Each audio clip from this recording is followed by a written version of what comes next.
श्री स्वामी समर्थ. तुम्हा सगळ्यांचे आपल्या स्वामी सूत्र ब्लॉग या चॅनलवर मनापासून स्वागत. हे स्वामी राया, वेडी वाकडी माझी सेवा स्वीकारावी स्वामी देवा. वेडी वाकडी माझी सेवा स्वीकारावी स्वामी देवा. वरद हस्त नित्य मस्तकी ठेवा, हीच अंती विनंती श्री स्वामी राया. हीच अंती विनंती श्री स्वामी राया. स्वामी भक्त हो, आज पुन्हा एकदा तुमच्यासाठी नवीन स्वामी संदेश घेऊन आलेली आहे. कालच प्रकट दिन अगदी उत्साहात आपण साजरे केला आणि स्वामी महाराज आता आपल्या पाठीशी खंबीरपणे उभे राहणार हा आत्मविश्वास देखील निर्माण झाला. कारण स्वामीचं नामस्मरण केलं तरीही स्वामी आपली साथ सोडत नाही. तर हा विश्वास तुमचाही असेल तर आजचा स्वामी संदेश तुम्ही जरूर ऐका. कारण आजचा स्वामी संदेश साधा सुद्धा नसून फुलाच्या माध्यमातून स्वामींनी आपल्यासाठी पाठवलेला हा एक प्रकारचा प्रसाद आहे, एक प्रकारचा आदेश आहे जो तुमच्या समोर आलेला आहे. आणि जर तुम्हाला स्वामींच्या आदेशाचं पालन करायचं असेल तर तुमच्या समोर दिसणारी जी 3 फुलं आहे त्यापैकी एक फूल तुमच्यासाठी निवडायचं आहे. खास प्रकट दिनानिमित्त तुमच्यापर्यंत हे फूल चालत आलं आहे असं समजायचं आणि त्या आदेशाचं, त्या संदेशाचं पालन करायचं. बघा, स्वामी महाराज आजपर्यंत जसे आपल्या सोबत होते तसेच इथून पुढेही राहणार हा मनी विश्वास बाळगा आणि पुढे चालायला शिका. तर स्वामी भक्त हो, तुम्ही तुमच्यासाठीचं एक फूल निवडलं आहे अशी मी अपेक्षा व्यक्त करते आणि आजचा जो संदेश आहे तो देखील सांगायला सुरुवात करते. तर बघा, ज्यांनी 2 नंबरचं फूल निवडलं त्यांच्यासाठी स्वामी काय सांगतात ते आता आपण जाणून घेऊया. स्वामी अशा भक्तांना सांगतात, अरे कोणाची भक्ती स्वीकारायची आणि कोणाची नाही स्वीकारायची हे आम्ही ठरवतो.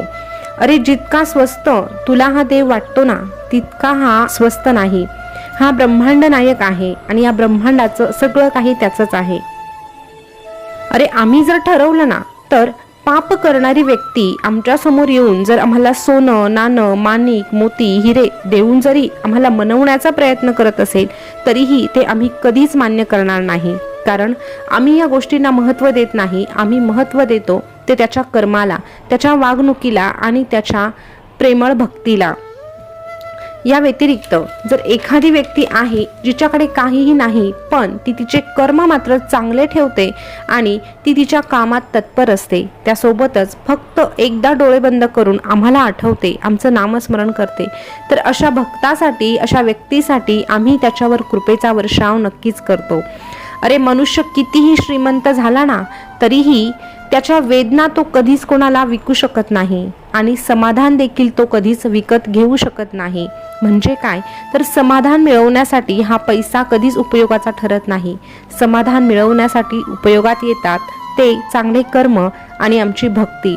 म्हणून तुला काही मिळवायचं असेल तर तू आमची भक्ती मिळव, तुझे चांगले कर्म मिळव. तुझ्यासाठी एका हाकेवर आम्ही धाव घेऊ आणि तुझ्यासाठी धावत येऊ.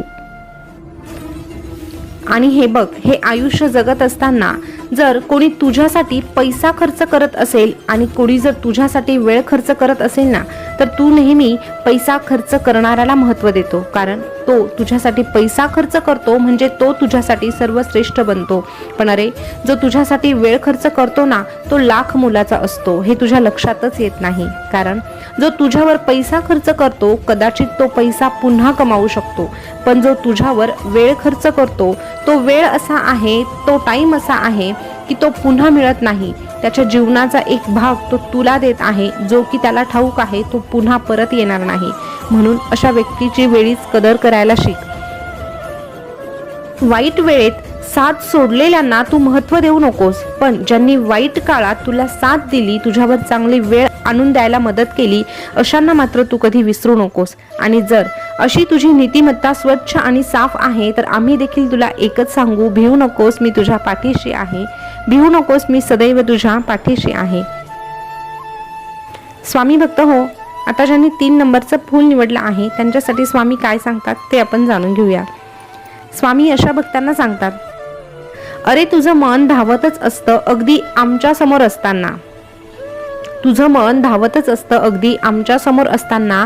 चित्त तरी कुठे स्थिर असतं तुझं आमच्या समोर लीन होताना.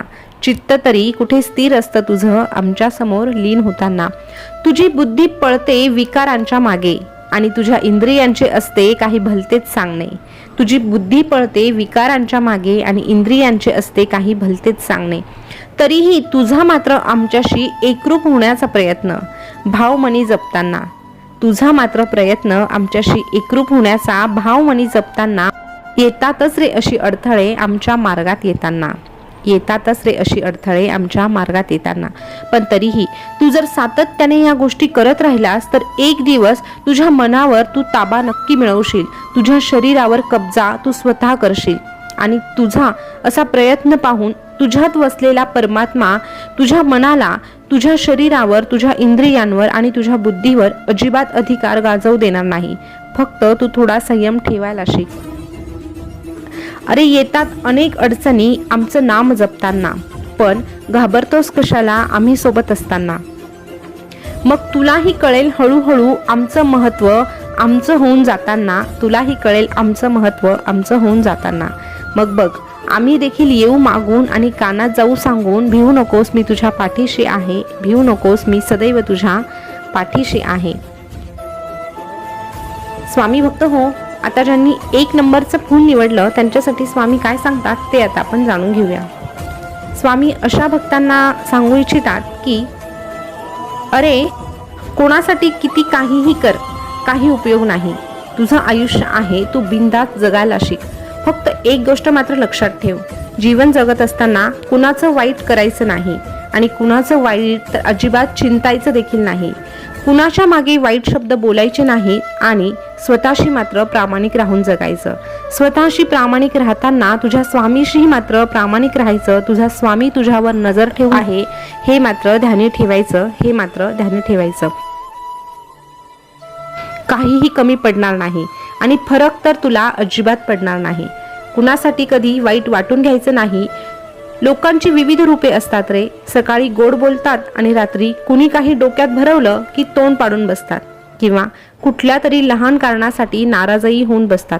ज्याच्याशी तुमचा काही संबंध पण नसतो अशी लोकही तुझ्यावर बोट उचलतात आणि मग तुझ्या मागे काय, तुझ्या तोंडावरही तुला नावे ठेवतात. परंतु तुला जर ठाऊक आहे ना की तुझी बाजू सत्याची आहे, तू चुकीच्या मार्गावर नाही, तर घाबरतोस कशाला? आम्ही आहोत ना तुझ्यासोबत. आजकाल तर लोक देवावर पण नाराज होतात, तर तुम्ही कोण?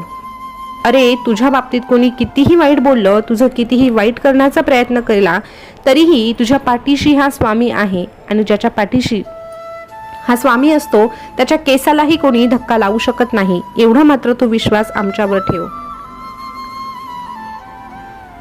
तू फक्त कोणाच्या आयुष्यात डोकवायचे नाही आणि कुणाविषयी मागे चर्चा करायची नाही. फक्त स्वतःचा विचार करायचा आणि तुझ्या स्वामींचा विचार करायचा. कुणाचा अपमान करायचा नाही आणि कुणाच्या पुढे पुढे तर अजिबातच करायचं नाही. तुझी जिंदगी आहे, तुझी जिंदगी तू मस्तीत पण शिस्तीत जगायची. थंड पाणी आणि गरम इस्त्री जसे कपड्यांवरच्या सुरकुत्या घालवतात, तसेच शांत डोके आणि उबदार मन आयुष्यातील चिंता घालवतात. म्हणून तुला सांगतोय, नेहमी हसत राहा, कारण हा सुंदर जन्म तुझ्या वाट्याला पुन्हा येणार नाही. हा सुंदर जन्म तुला मिळाला आहे, तर ह्या जन्मात तू आमचं नाम घे आणि तुझी कर्म चांगली ठेव. बघ तुझ्या आयुष्याचा हा गाडा आम्ही स्वतः चालवू आणि तुला यशाच्या शिखरावर घेऊन जाऊ. आणि तुला एकच सांगू, भिवू नकोस मी तुझ्या पाठीशी आहे, भिवू नकोस मी सदैव तुझ्या पाठीशी आहे. स्वामी भक्त हो, आजचा स्वामी संदेश तुम्ही ऐकला असेल तर स्वामी प्रकट दिनानिमित्त ह्या फुलाच्या माध्यमातून तुमच्यापर्यंत स्वामींचा जो आदेश आला, जो संदेश आला, त्याचं पालन तुम्ही करणार असाल तर कमेंटमध्ये नक्की सांगा आणि आजचा हा संदेश तुम्हाला कसा वाटला हे देखील कळवा. पुन्हा भेटूया नवीन स्वामी संदेश घेऊन. तोपर्यंत स्वस्त रहा, मस्त रहा आणि आपले स्वामी संदेश ऐकत रहा. धन्यवाद.